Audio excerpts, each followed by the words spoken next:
বাবা, আজও ঠিক মতো ভাত জুটলো না। চিন্তা করো না মা, একদিন সব ঠিক হবে।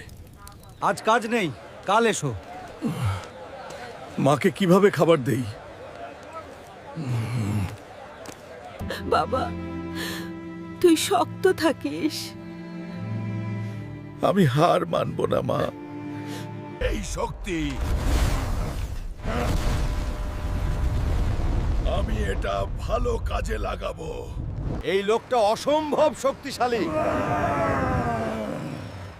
পরিশ্রমের ফল একদিন আসবেই। বাবা, তুই আজ আমাদের ভাগ্য বদলে দিলি।